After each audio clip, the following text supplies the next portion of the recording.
Welcome back. So now let's add a way of inserting into our tree. So we have a value. I should be able to call insert, pass in the value, and the tree will add it to the correct place. It will make the new node and then put it in the correct spot depending on what that number is. So for example, if we were trying to insert 13, where would that go on this list? Well, we would start and we would check, how does 13 compare to 10? Well, it's greater than 10, so it goes over here somewhere. How does it compare to 15? Well, it's less than. So is there a node to the left? If not, that's where 13 goes. If there is a node, then we go to that one and we check, how does it compare to 13?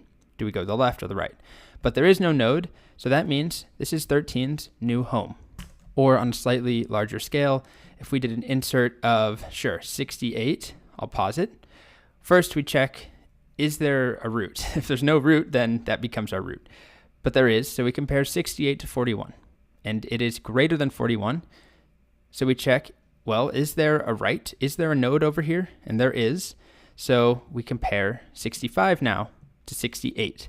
Well, 68 is still greater. So we're going to go to the right again. And now we compare 91 and 68. Well, 68 is less than 91. So we go to the left and we do it again. We compare it to 72. Well, 68 is less than 72. Is there a left?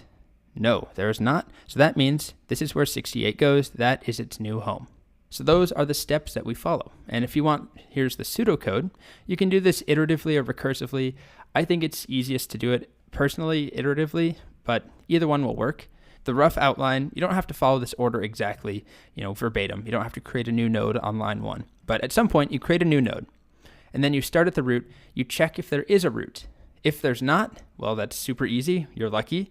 The root now becomes that new node. That just means we have an empty tree the very first time we insert something. But if there is a root, you check if the value of the new node is greater than or less than the value of the root. And depending on that, if it is greater, we check to see if there is a node to the right.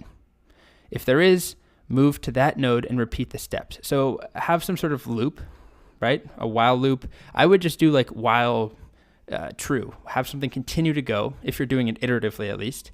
And inside of that, you're just going to check if it's greater, then move on to the next dot right, and then check if you're greater or less than that. And eventually, you will find a place to insert it. So the process, just one more time. Check if there's a root. If not, easy. It's an empty tree, just add it to be the root.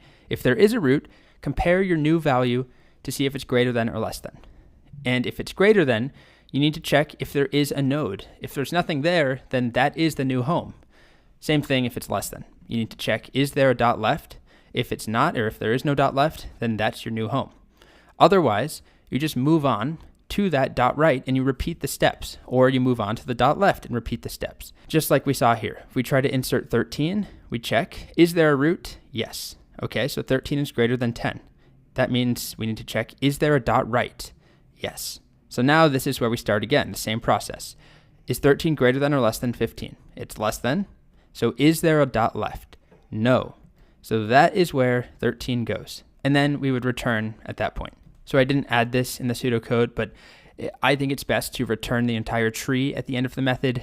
It's not a deal breaker, but that's what I like to do. Instead of just returning nothing or returning the node, and return the entire tree at the very end. All right, so give it a shot. In the next video, I'll have a solution.